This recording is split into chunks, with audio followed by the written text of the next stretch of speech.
síndrome compartimental abdominal. Ya habíamos visto un poco acerca de este tema.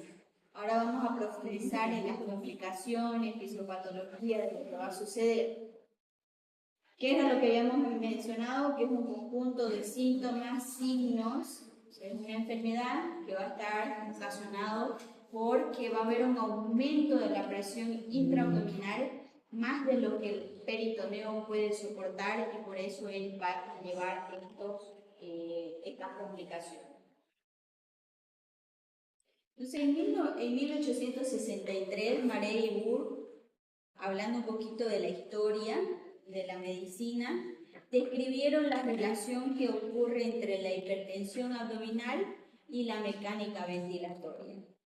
Miren que desde cuándo viene ya estudiado, ya más de casi 140 años, más de 160 años, que ya tenemos la idea de el por qué suceden estas complicaciones.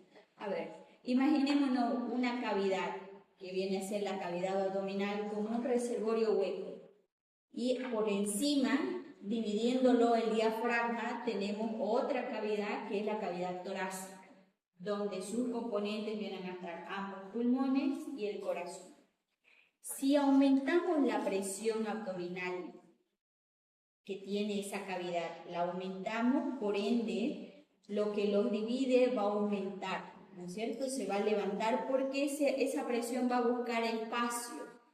Esta relación es la que fue estudiada más de 160 años atrás, mencionando que si tenemos una presión intraabdominal, va a haber complicación ventilatoria. En 1876 se estableció recién la relación entre la hipertensión abdominal y el fallo renal. Lo mismo. Si nosotros tenemos un aumento de la presión intraabdominal, todos los órganos que están dentro del abdomen van a sufrir complicaciones. Dentro de ello, el riñón, que es uno de ellos, ya que le llega irrigación importante y también sale. ¿Qué es lo que sale del riñón?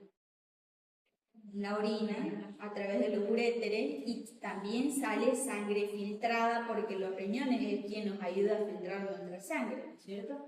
Entonces, ¿es un órgano importante para nosotros? Sí. ¿Puede estar comprometido por la presión intraabdominal? Sí.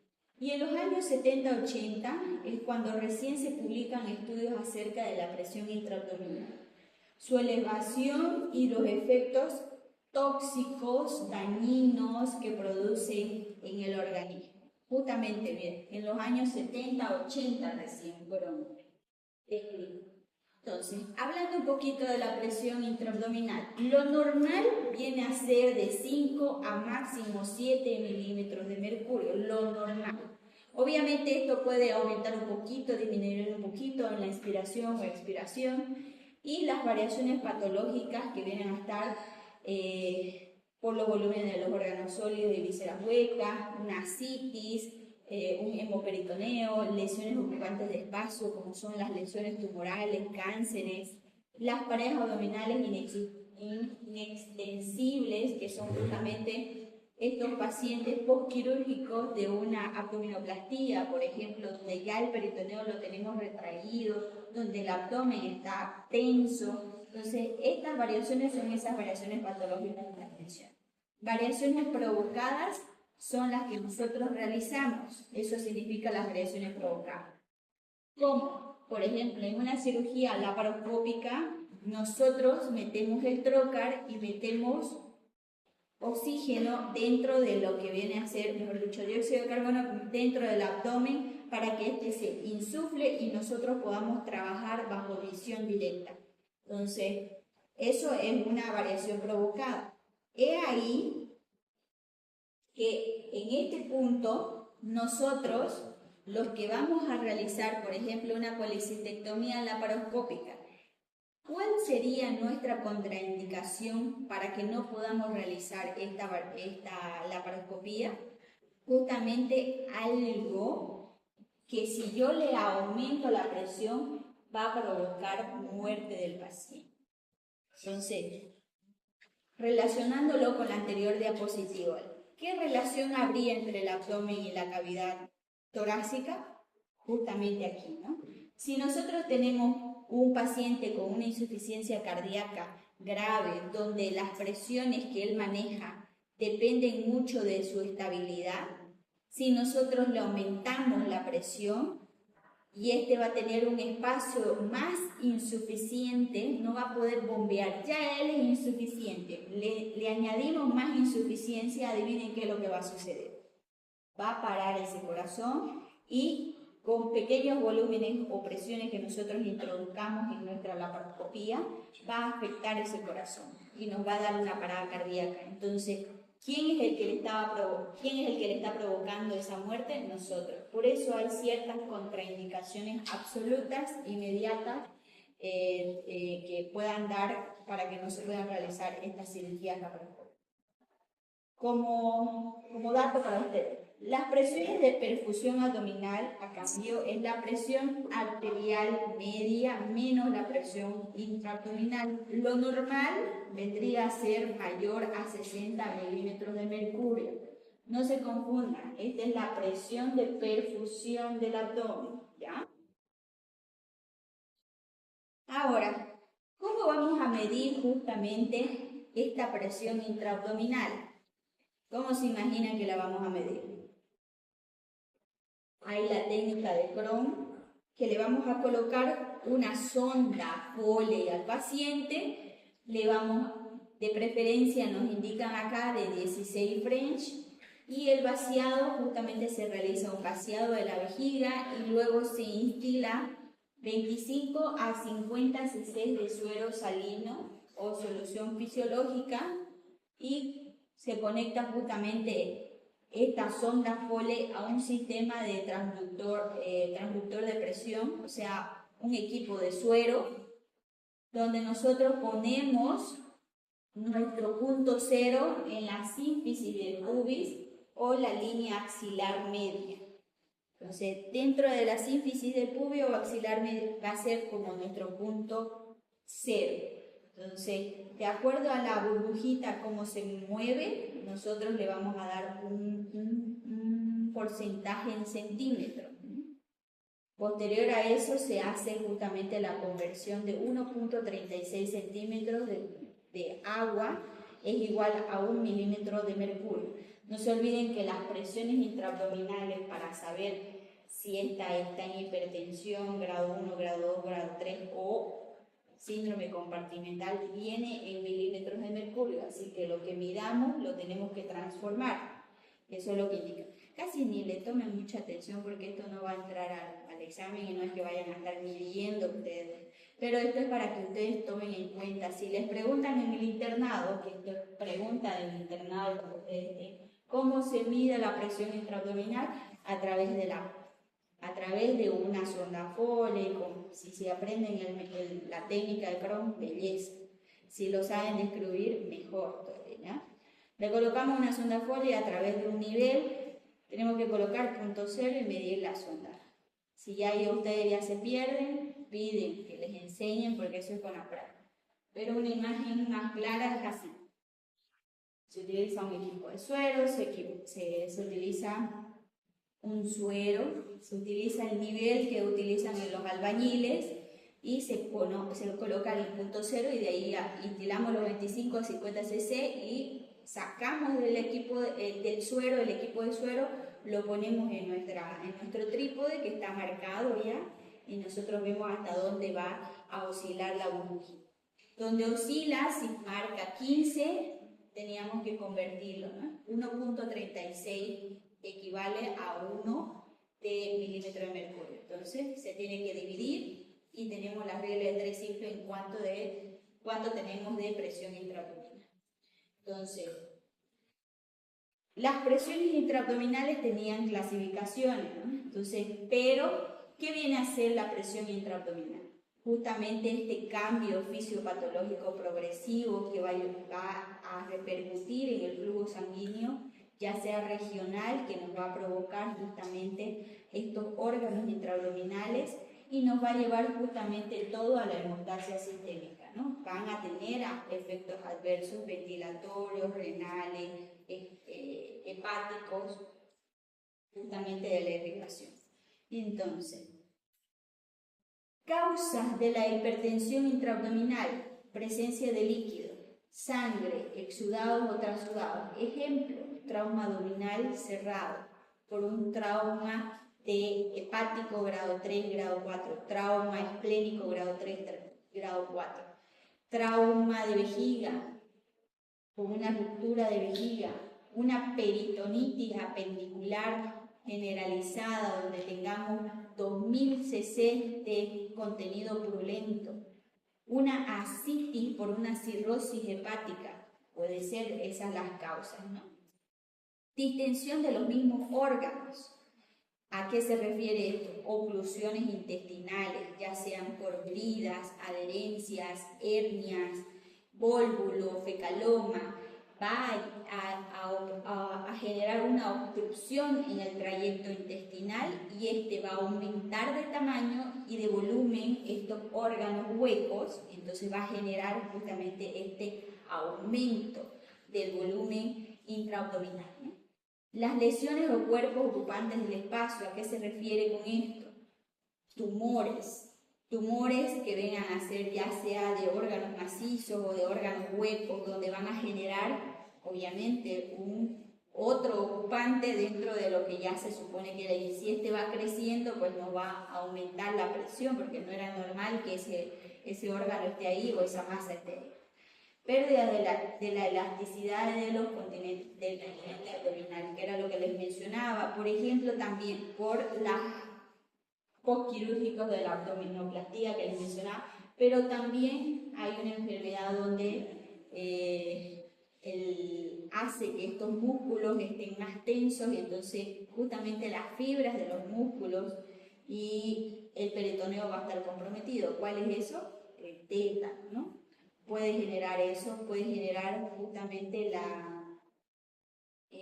más que todo eso, el tétano y postquirúrgicos que sean de abdominoplastía. Acumulaciones de gases libres dentro de la cavidad. ¿A qué nos referimos esto? A una peritonitis por órgano hueco, una perforación. Si tenemos una perforación gástrica, por ejemplo, va a haber aire, neumoperitoneo en cavidad y esto va a generar justamente la acumulación. Y mientras más pasa el tiempo, más distensión vamos a tener.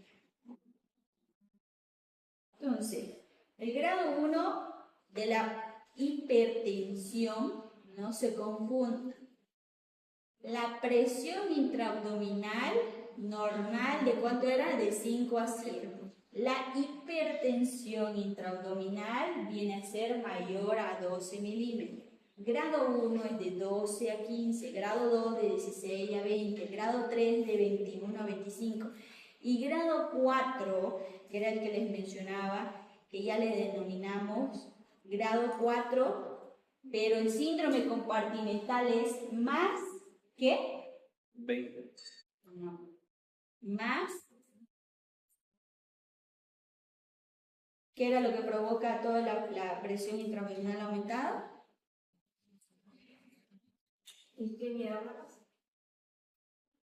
Va a haber afectación de los órganos. Entonces, ¿qué es lo que va a generar?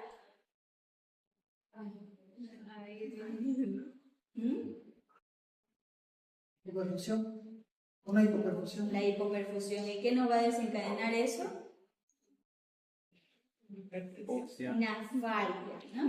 Entonces, ¿cuál era el término de síndrome compartimental? A ver, si les preguntan el concepto de síndrome compartimental, es presión intraabdominal mayor a 20 milímetros de mercurio más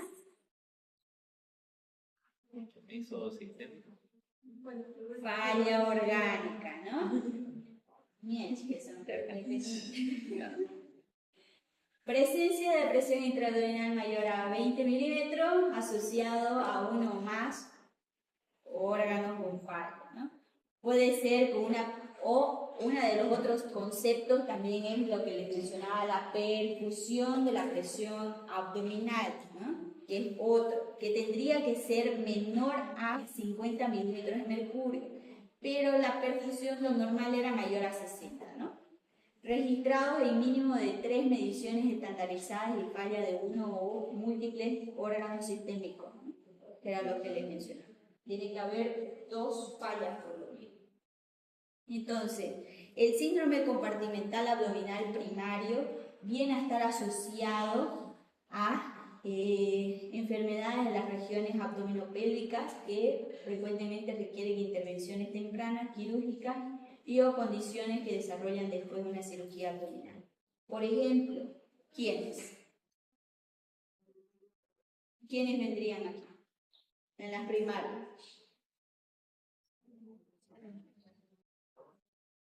Habíamos indicado los primeros de líquidos, sangre, ascitis, pus, sí, ¿no? Que van a necesitar de una cirugía abdominal. Trauma abdominal, trauma hepático, trauma esplénico, ¿no? Entonces, las secundarias van a ser las que son no originadas en el abdomen, por ejemplo, sepsis o quemaduras mayores, que justamente van a perder la elasticidad de lo que viene a ser la cavidad abdominal y no le va a permitir generar. ¿Por qué dice sepsis? La sepsis genera igual una inflamación en lo que viene a ser el peritoneo por el roce de la mucosa y por la ley de Stock viene a tener una reacción peritoneal. Esta se pone como el abdomen en tabla que nosotros conocemos, es una reacción peritoneal. Entonces, producto de una sepsis generalizada. El síndrome compartimental abdominal terciario, entonces, pregunta, podría ser quiénes son o cuáles son los que interesan, qué causas son de síndrome compartimental abdominal primario, otra pregunta secundaria, otra pregunta terciaria, ¿no? ¿Se ve? ¿Quiénes son las terciarias? Se desarrollan luego de una cirugía profiláctica o terapéutica. ¿Quiénes entraban aquí? La laparoscopia.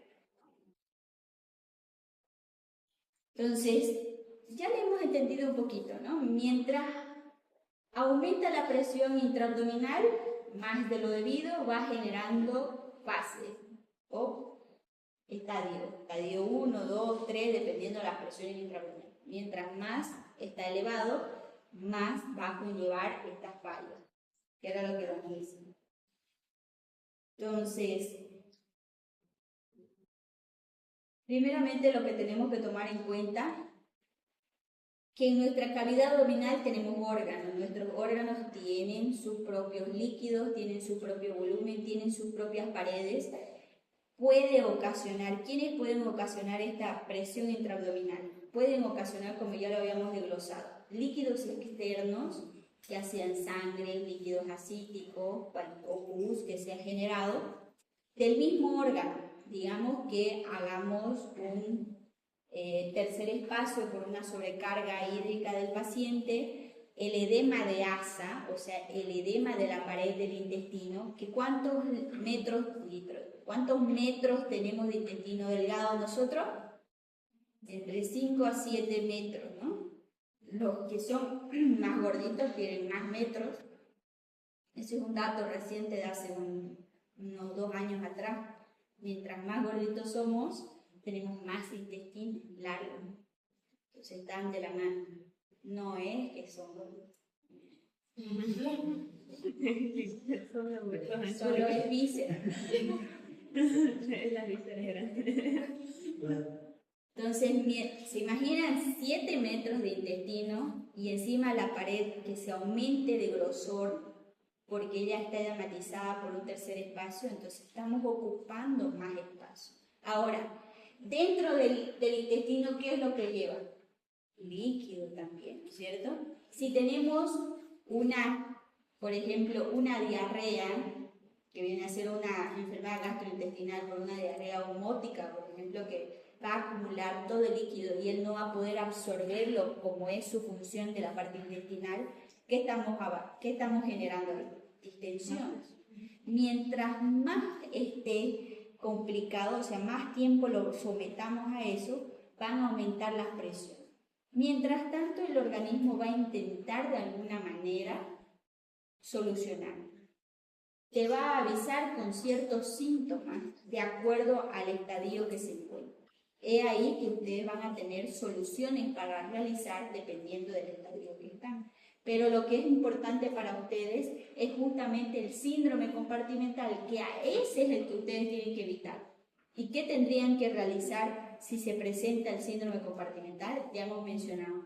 Si tenemos un abdomen distendido, nosotros le tomamos la presión intraabdominal, está mayor a 20, tenemos una falla renal, anúrico el paciente, o está con una taquicardia, hipotensión, que ya estamos con posible falla cardíaca, está hiperventilando porque tiene menos espacio. Entonces, ven, ya tenemos bastantes síntomas como para poder determinar que esto tiene que ser solucionado de manera inmediata o va a conllevar a una falla renal, una falla hepática, una falla cardíaca, y va a llevar justamente nos va a desencadenar a lo más malo. Entonces, tomando en cuenta, esto es la parte que les he venido desglosando. ¿Qué efectos va a tener la presión intraabdominal? En el sistema nervioso central va a aumentar justamente la presión intracraneal, la perfusión de la presión cerebral, o sea, craneal, va a disminuir la perfusión. A nivel pulmonar, el aumento de la presión intratorácica va a aumentar justamente el dióxido de carbono, va a disminuir la presión del oxígeno. La parte cardíaca, si tenemos menos espacio, el corazón va a bombear de diferente manera. Obviamente va a disminuir el gasto cardíaco, obviamente va a tener retardado, más disminuido el retorno venoso, y las presiones de la resistencia vascular periférica va a estar aumentada. La parte hepática, si nosotros tenemos distensión, ¿a quién van a ir a apretar? Justamente a todo el flujo sanguíneo portal que va a llegar a la parte hepática. De la misma manera, a la parte renal, era lo que les iba a mencionar. Entonces van a disminuir los volúmenes urinarios porque va a disminuir la tasa de filtrado glomerular. Y la parte intestinal, que era la que les estaba mencionando, muy aparte, puede disminuir el flujo sanguíneo. Obviamente, si lo estamos comprimiendo, le va a llegar menos oxígeno al interior.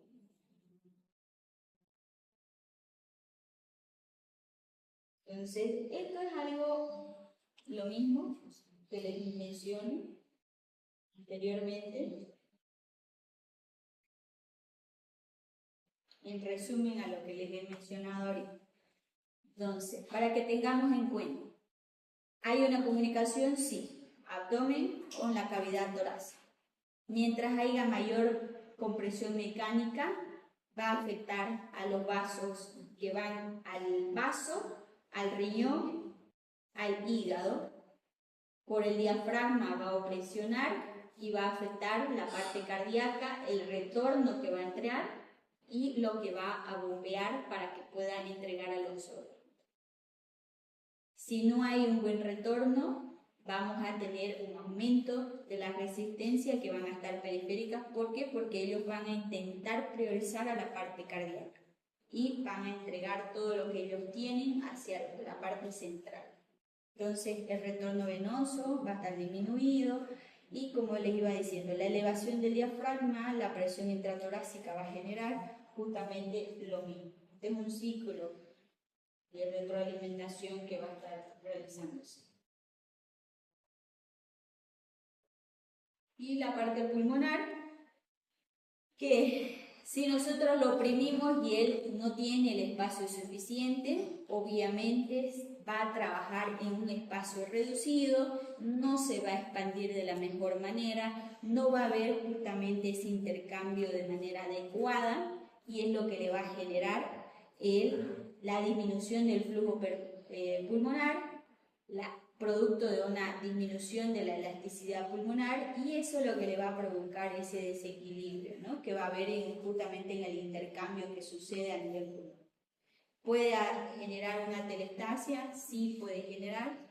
y esto nos va a ayudar, nos va a aumentar a la presión de dióxido de carbono, que esto nos va a llegar justamente a una acidosis respiratoria con el paciente, que no nos va a ayudar con la acidosis metabólica que ya tenemos a nivel abdominal producto de eso.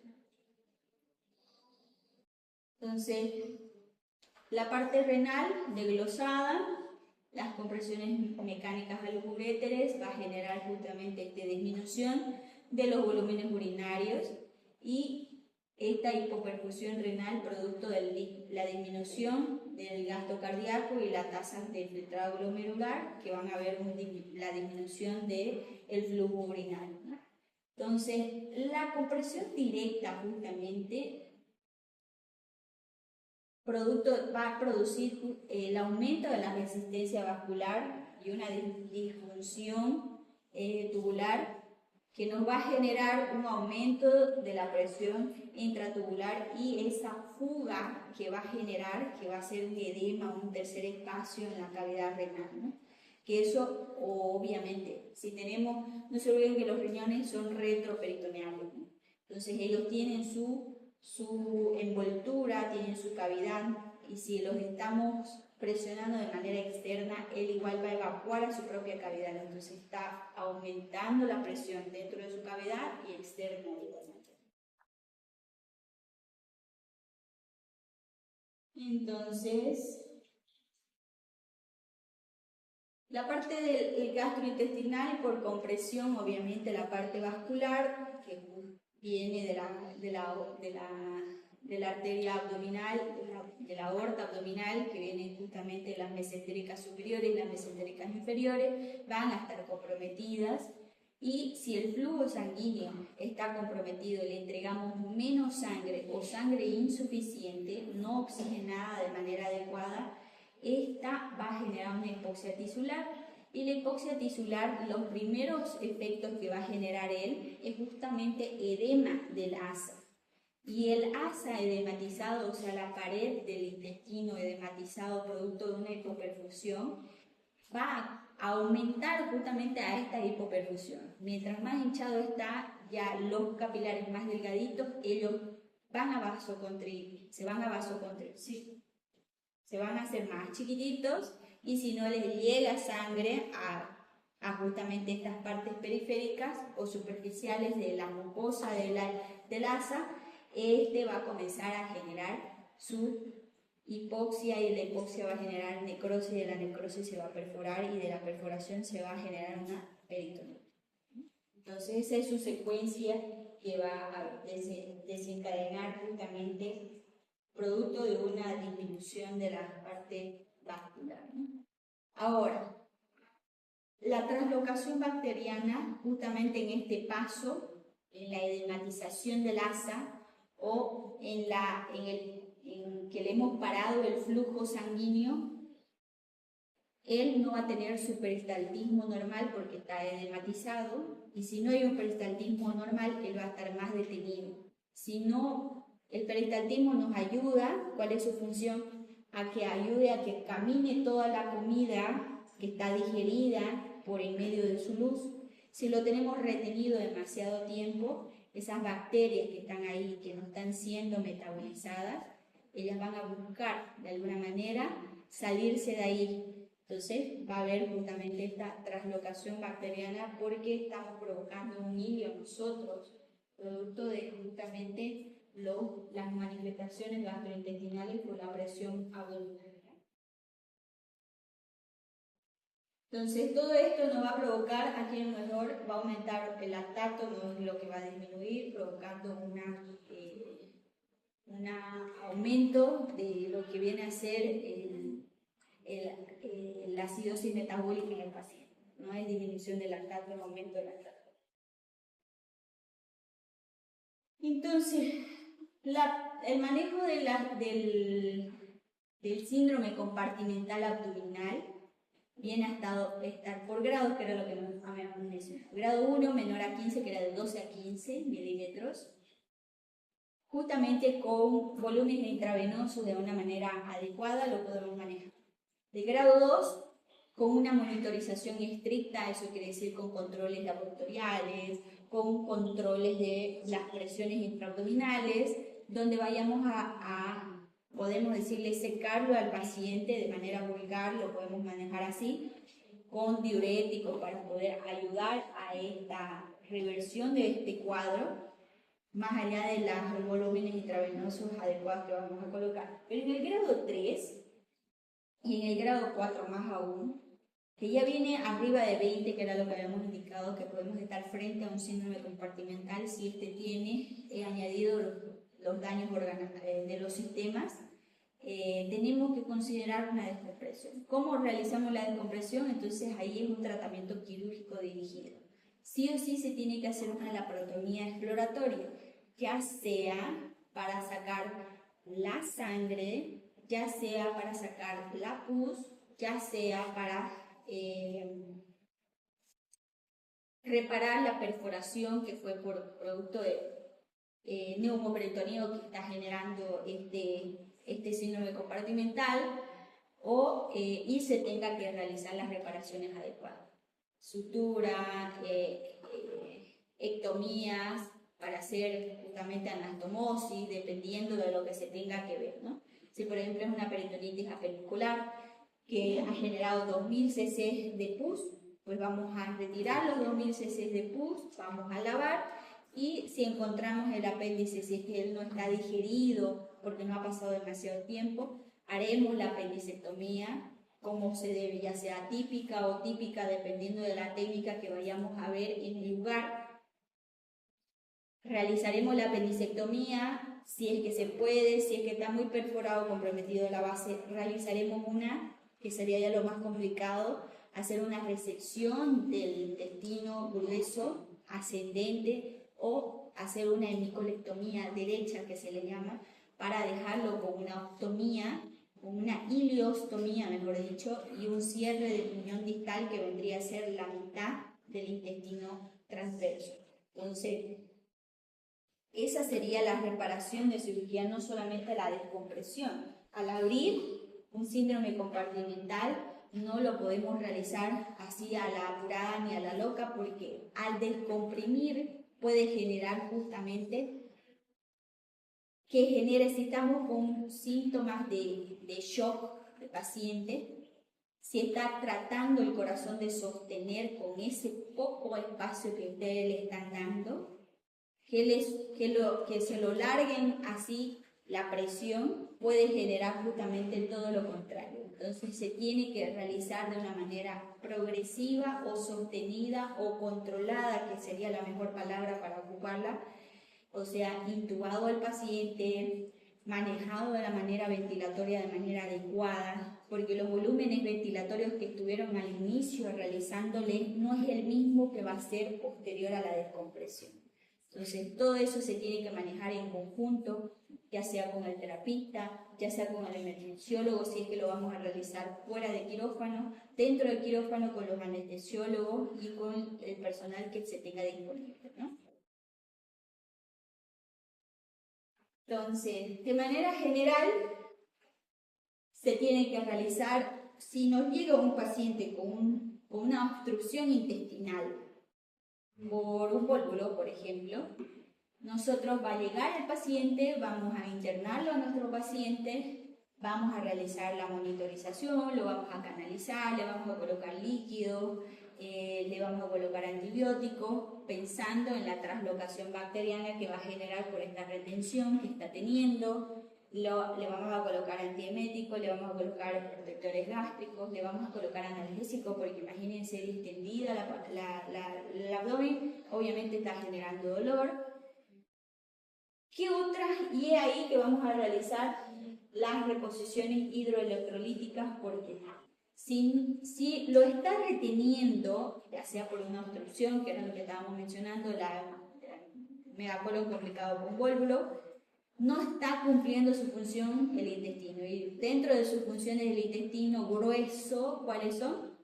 Absorción de líquidos y electrolitos. Electrolitos. Entonces, obviamente, si tenemos un paciente obstruido con megacolon, ya sea vólvulo o fecaloma, va a estar afectado la parte hemodinámica del paciente, el medio interno. tenemos que realizar los controles con una gasometría o un ionograma para comenzar a reponer al paciente. ¿Por qué? Porque si lo tenemos demasiado afectado el potasio y va bajando, ¿qué va a pasar? Paro, ¿no?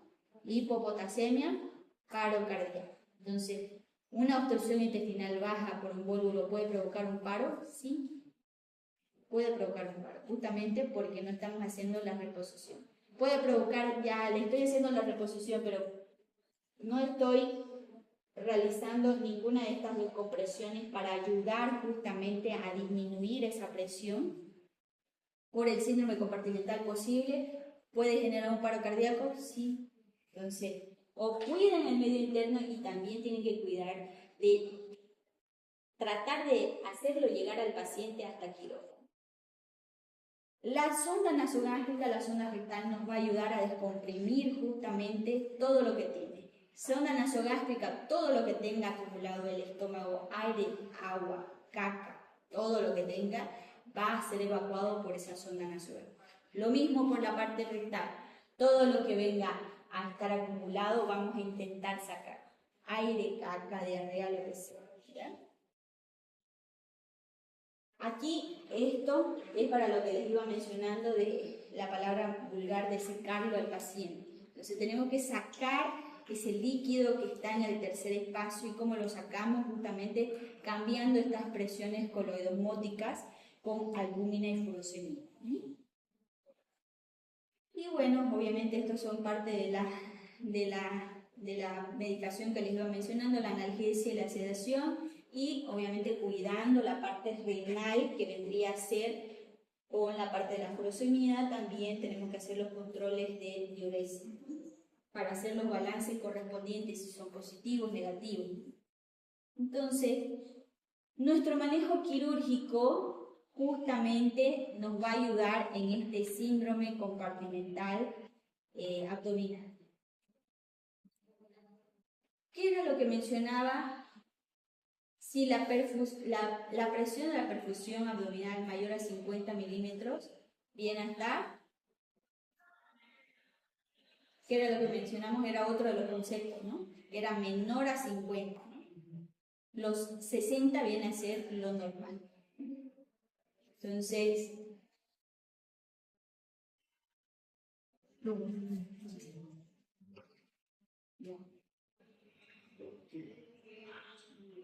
perdón. A los que llegaron primero les dije que se iba a suceder eso. Tengo bajita la batería hasta que cargue unos minutos, ¿ya? Entonces, corroboran, ya habíamos dado la primicia de que todo síndrome compartimental sí o sí va a tener que realizarse la descompresión. ¿Cómo lo vamos a realizar? Vía quirúrgica. Al comienzo del año yo les había mencionado que en ciertas circunstancias se tiene que realizarlo dentro del establecimiento donde nos encontramos. Por ejemplo, en la emergencia que nos llega el paciente, le realizamos la toma de la presión intraabdominal, vemos que tiene signos de shock, paciente con disfunción de órganos, como por ejemplo la parte cardíaca, la parte renal o la parte hepática. Nosotros teníamos que realizar la descompresión. Es igual que una fasciotomía que vamos a realizar, que era el síndrome compartimental de miembros inferiores o miembros superiores, que le tenemos que ayudar a oxigenar a ese músculo para que pueda llegar la irrigación correspondiente o pueda haber un retorno correspondiente a la parte cardíaca. Esa era la finalidad. Lo mismo en la parte abdominal, la misma finalidad. Esta presión que tiene a nivel del abdomen necesitamos descargarla. ¿Cómo podemos realizarle? Con pequeñas incisiones en la piel ya le estamos dando un poco de espacio para que él respire y poderlo ingresar a quirófano. No se olviden que si descomprimimos y nos pasamos un poquito con el bisturí hacia el abdomen, podemos estar generando justamente la descompresión masiva y este paciente no puede entrar a paro cardíaco porque le estamos dando demasiado volumen y el volumen ventilatorio no es el mismo que le estábamos proporcionando al que va a necesitar porque le estamos ampliando la parte de la cavidad torácica. Entonces, en base a eso, lo que les iba mencionando, y ahorita vamos a ver lo que viene a ser abdomen agudo. ¿Qué les quedó de duda acerca de esta diapositiva? Cierre temporal viene a estar hermético, por eso era que utilizábamos las bolsas de Bogotá, ¿se acuerdan? Y así era que evitábamos este síndrome compartimental. Nuevamente por el cambio de presiones que estamos generando, ¿ya? Ahora sí. Ahora, abdomen agudo vamos a ver. Introducción de abdomen agudo. Porque abdomen agudo sí que es largo. Bastante largo. Está cargando mi computadora, así que les voy a ir dictando un caso clínico y vamos a ir desglosando el caso clínico. ¿Ya?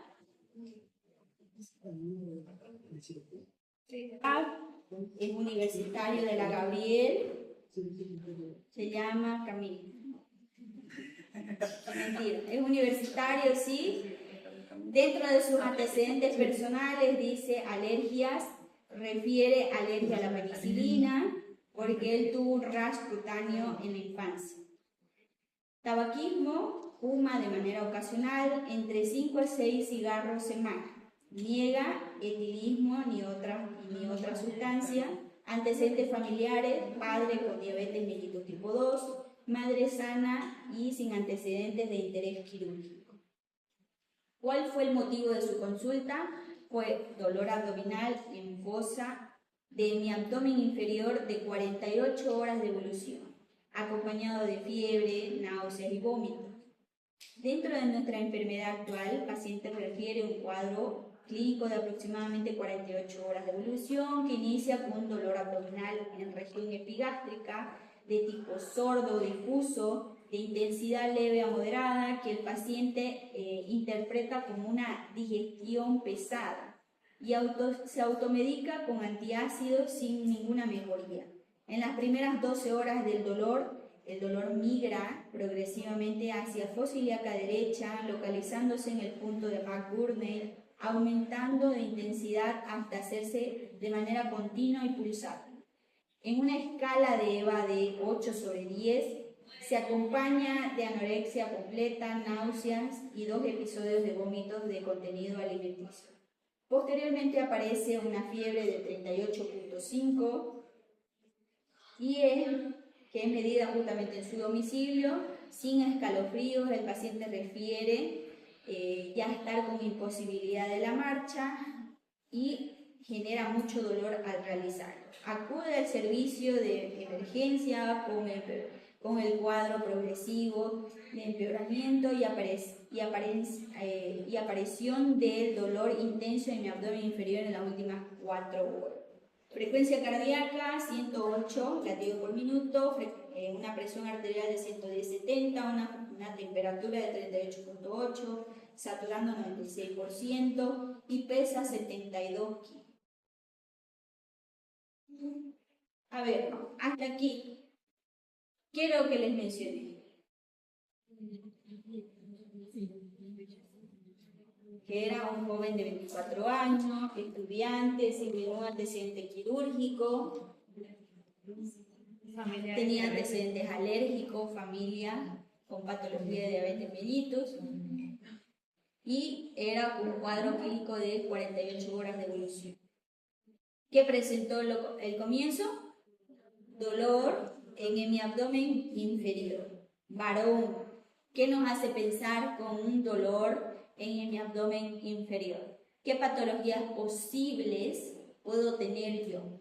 Ustedes se tienen que acostumbrar como futuros médicos, a medida que el paciente les va contando la información, ustedes tienen que comenzar a desglosar en todo su diccionario que tienen en la cabeza, de los 5 años que estudiaron. Dice dolor abdominal en hipoabdomen inferior o abdomen inferior. ¿Qué órganos hay a esa altura varón? ¿Qué? Vejiga, próstata, el sigmoide, el ciego, el apéndice, el recto. Entonces vamos hasta ahí, diferentes posibilidades de cualquier patología. Nos dice que era un dolor que inició, era sordo. ¿Qué significa el dolor sordo? No sabe ubicar el lugar donde se encuentra. No sabe ubicarlo. Es un dolor intenso que no se puede decir aquí me duele. ¿Qué más dice? Era un dolor intenso acompañado de ¿qué más? Náuseas que llegan al vómito. ¿Vómito? ¿Qué indicó acerca de su vómito? Que se acompaña con restos alimenticios.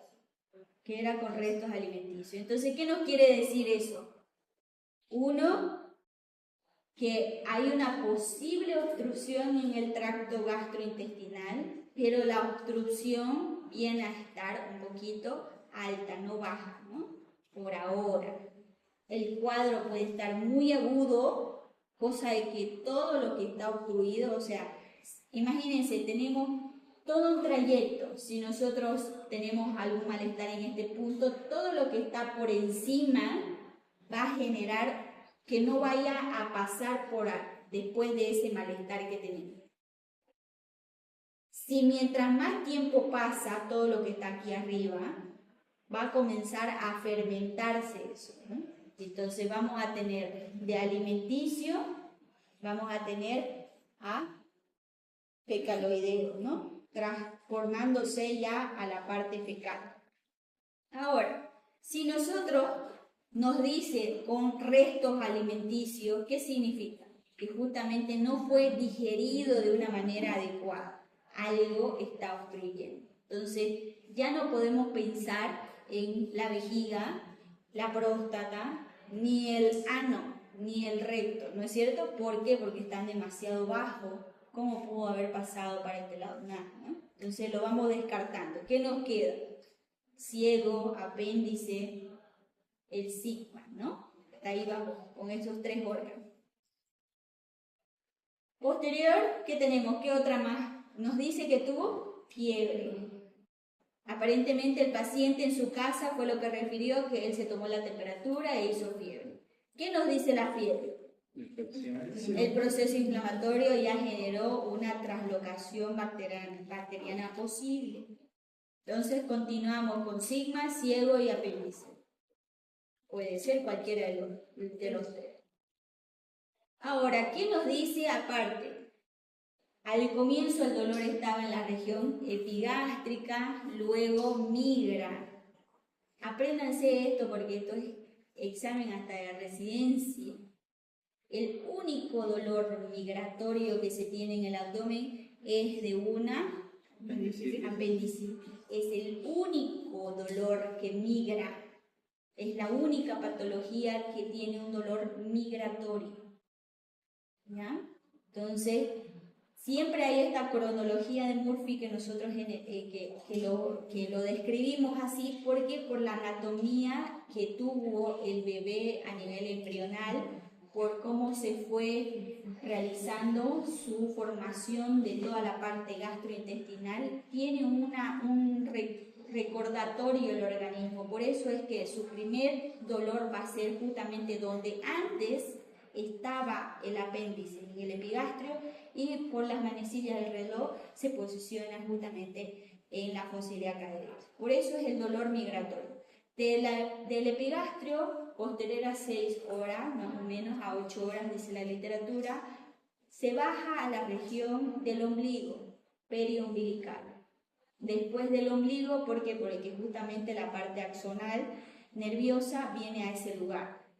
Después de las 6 a 8 horas ya se establece a partir de las 10 horas en adelante en fosa ilíaca derecha. Esto es lo típico, ¿ya? ¿Qué significa la palabra típica? Que va a seguir la secuencia del libro. Ahora, las patologías atípicas vienen a ser justamente estos síntomas no frecuentes, pero sí en ciertos pacientes. He ahí que los abdómenes agudos, quirúrgicos, tenemos casos especiales, embarazadas, igual que en el trauma, embarazadas, obesos, niños y justamente y los ancianos. Esos son nuestros 4 escenarios de casos especiales que en ellos están justamente los síntomas y signos atípicos que puede presentar el abdomen agudo quirúrgico. ¿Qué diferencia entonces podemos tener? Nosotros siempre tenemos que comenzar a diferenciar de manera mental, un cuadrito mental que vamos a tener que hacer patología clínica de patología quirúrgica. Porque la patología quirúrgica sí o sí tiene que llegar a ser quirúrgico. Por más que ustedes le den el antibiótico más caro del mundo, el que recién inventaron ayer, no lo va a curar. Sí o sí tienen que operar. Por eso es lo importante que tienen que diagnosticar ustedes esa diferencia. Entonces, siguiendo la secuencia, ¿cómo es la escala de Alvarado? ¿La conocen la escala de Alvarado? Tiene una numeración. Si es de 8 a 6 el puntaje, es una sospecha que nosotros vamos a tener. ¿Qué tomamos en cuenta? Signos y síntomas y exámenes laboratoriales que vamos a tener. Dentro de los síntomas, lo que nos cuenta el paciente: dolor, náuseas, vómitos, la anorexia. ¿Qué es la anorexia en la parte abdominal? Esa inapetencia que tiene el paciente, que no quiera comer por temor del dolor, no quiere comer, no tiene nada de apetito. Esa es la anorexia para nosotros.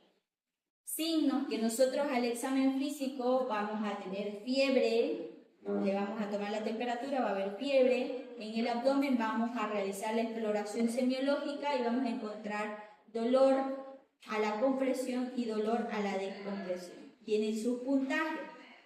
Sí, y la parte complementaria, que son los laboratorios, que vamos a generar con un hemograma simple que tenga una leucocitosis, que nos están mencionando que hay una reacción inflamatoria infecciosa con desvío a la izquierda más aún todavía. Entonces eso nos va a dar justamente toda la escala. Si tenemos de 6 a 8 sospecha, si tenemos sospecha lo internamos y lo observamos y solamente le colocamos hidratación para revalorarlo. Si es de 8 a 10 es de certeza. Entonces ahí ustedes tienen que llamar al cirujano, decir interconsulta con cirugía, porque el tratamiento que yo como médico general no va a ser suficiente. Entonces, ¿en qué etapa está el paciente? Si nosotros estamos diciendo 48 horas de evolución del dolor, pero no se olviden que el paciente menciona que hace 4 horas atrás, antes de llegar, recién el dolor se estableció en fosa ilíaca derecha.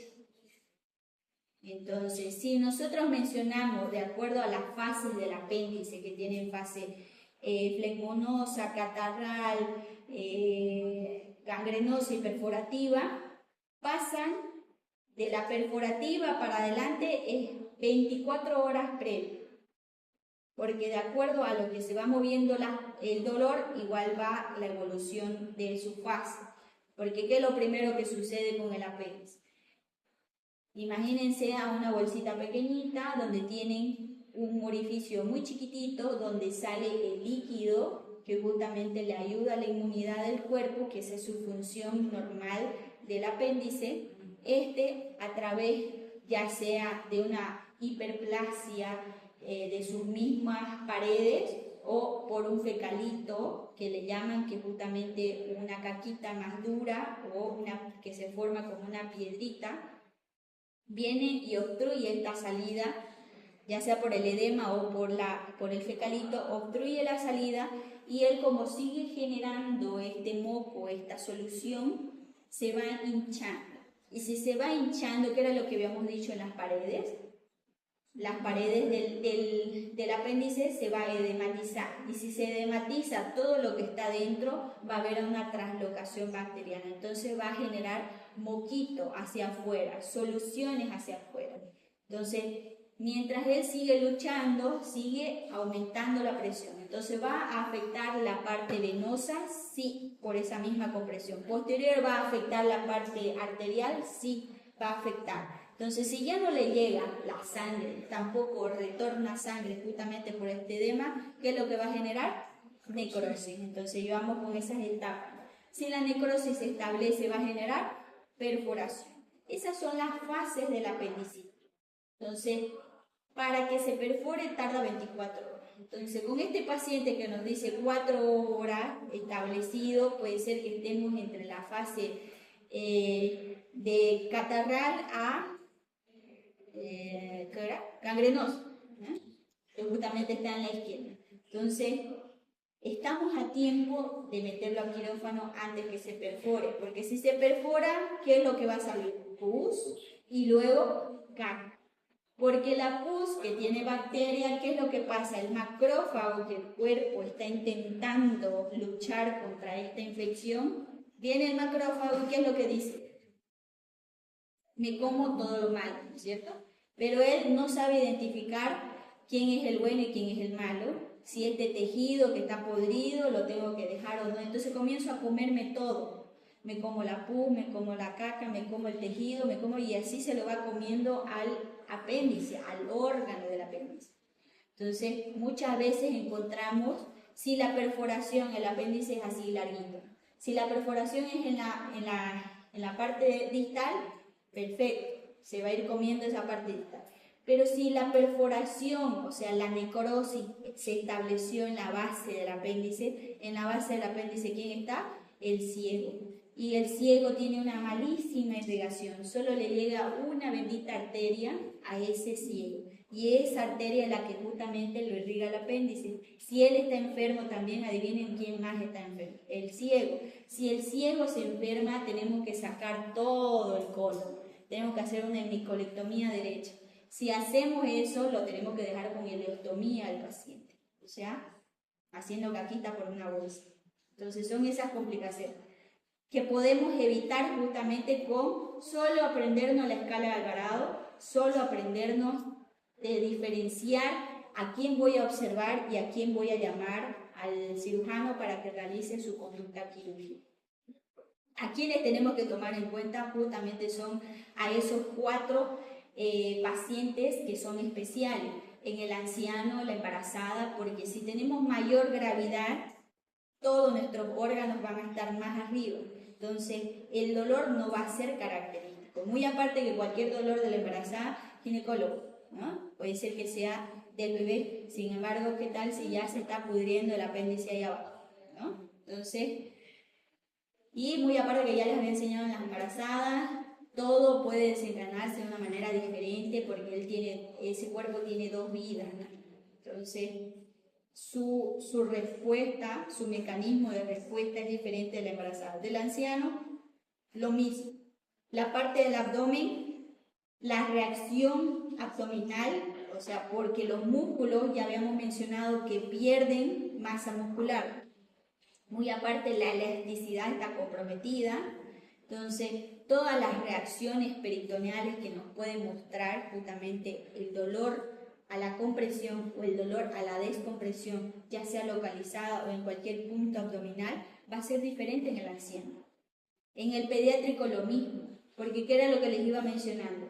Anatómicamente, cuando nace, estaba en el epigastrio. Mientras va creciendo el niño, ese apéndice va tomando, de acuerdo a las manecillas del reloj, hacia la fosa ilíaca. Muchas veces, mientras más chiquitito esté, el apéndice lo podemos encontrar hasta en el hipocondrio derecho. Y es ahí las anormalidades anatómicas que podamos encontrar en adultos donde no se ha realizado su rotación correspondiente y lo tenemos el apéndice con la vesícula ahí, viviendo juntos. Entonces, ¿quiénes tenemos que tomar en cuenta? A estos pacientes. Los otros, los típicos, ustedes mientras se memoricen bien la escala de Alvarado van a poder ustedes diferenciar. Pero en estos que son atípicos, no esperen tener una escala de Alvarado más de 8. Si tienen un 6 o un 8 sospecha, pueden hacer sus estudios complementarios. ¿Cuál es el gol estándar para el diagnóstico de apendicitis? TAC abdominal, mejor dicho, TAC abdominopélvico con contraste. ¿Por qué abdominopélvico? Porque las posiciones del apéndice pueden estar pélvico. Entonces, el apéndice se ubica en el ciego, pero tiene diferentes posiciones. La más frecuente, ¿cuál es? Retrocecal, ¿no? Igual hay una retroilial, hay una pélvica, para todos lados se puede ir al apéndice. Subseroso, igual, y diferentes ocasiones. Entonces, ¿qué es lo que tienen que memorizarse ustedes? Concepto de las patologías de abdomen agudo quirúrgico. Les voy a mencionar en el grupo cuáles son los de abdomen agudo quirúrgico. ¿Qué es lo que necesito que aprendan? Concepto, diagnóstico, tratamiento y posibles complicaciones. Hoy ya les he mencionado. La incidencia, por ejemplo, también es importante, son preguntas frecuentes que les hacen. ¿Cuál es la incidencia en apendicitis? Varón de 20 a 30 años. Es la mayor incidencia que tenemos. Colecistitis, por ejemplo, la incidencia es mujer de 30 a 40 años. Diferente, ¿no? Obstrucciones intestinales, la incidencia es varón de 50 a 60 años. Obviamente porque está asociado más que todo al chakra, ¿no? Megapolio. Si ustedes saben la incidencia, eso quiere decir que también es un punto para ustedes para poder darse cuenta. Si es un paciente de 20, 30 años, como es el que les había mencionado, un joven de 24 años, está dentro de la incidencia, es varón. Entonces ya nos está diciendo posible apendicitis, como lo hemos desglosado, ¿no es cierto? Entonces esa es la manera que ustedes van a entregar, van a mostrarse con el paciente y van a poder llegar al diagnóstico. Les voy a mandar los temas. Y este martes, ¿qué día es hoy día? ¿Jueves? Hoy es martes. Recién está empezando. Yo creí que estábamos terminando la semana. El jueves, entonces vamos a repasar abdomen agudo, ¿ya? Ya hemos repasado parte de apendicitis, entonces lo vamos a pasar un poquito más rápido, eso solamente para que vean las imágenes, puedan sacar fotos y se memoricen ciertas escalas. De igual manera les voy a ir mandando al grupo para que ustedes puedan ir viendo las diferencias de diagnóstico, ¿ya?